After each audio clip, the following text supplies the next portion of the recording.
Would you pay $20 a month for Twitter? Because that's one of the changes that Elon Musk wants to make. The SpaceX CEO completed his $44 billion takeover of Twitter last Thursday. Now that he officially owns the platform, he has given employees their first ultimatum: meet his deadline to introduce paid verification or pack up and leave. What he's trying to do is change Twitter Blue, which is their optional subscription of $4.99 a month that unlocks additional features, into a more expensive version of that also verifies users. According to The Verge, Twitter is currently planning to charge $19.99 for the new Twitter Blue subscription. Employees working on the project were told on Sunday that they need to meet a deadline of November the 7th to launch the feature or they will be fired. Elon has been clear in the months leading up to his acquisition that he wanted to revamp how the company verifies accounts. He posted more than 20 times over the weekend, and it seemed like he had conflicting opinions, but he did respond to one tweet that implied that Twitter employs way too many people, or at least too many people without the right skill set. Elon wrote,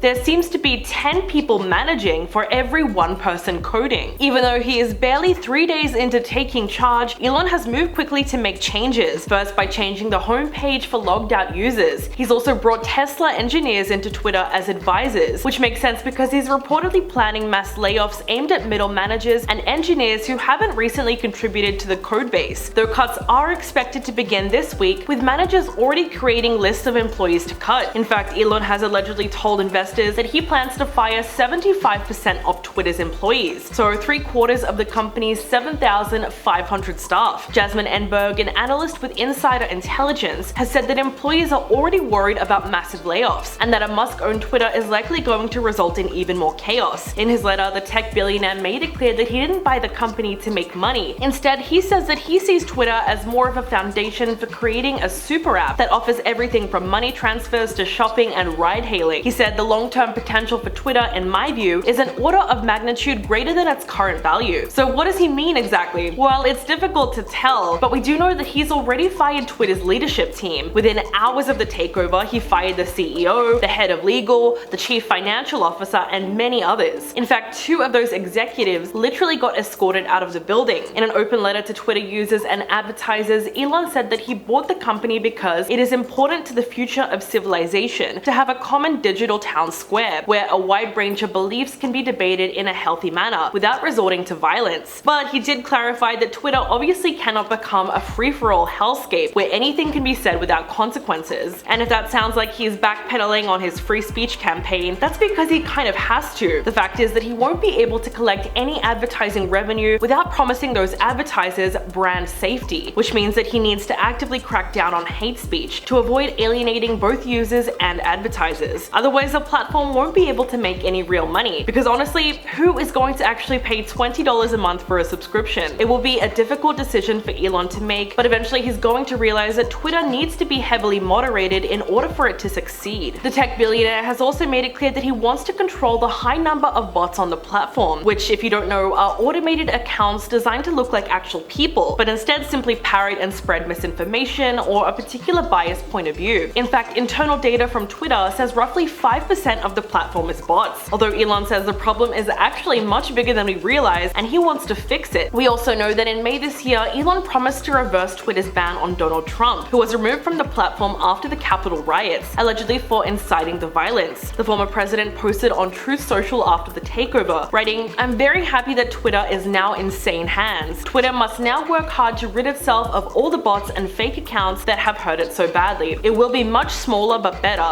Although Trump has insisted that he won't be returning to the platform, the move to reverse the ban on him suggests that more controversial figures like him will soon be allowed to return. Well, that's all the story that we have for today. Let me know what you think in the comments below, and I'll catch you in the next video.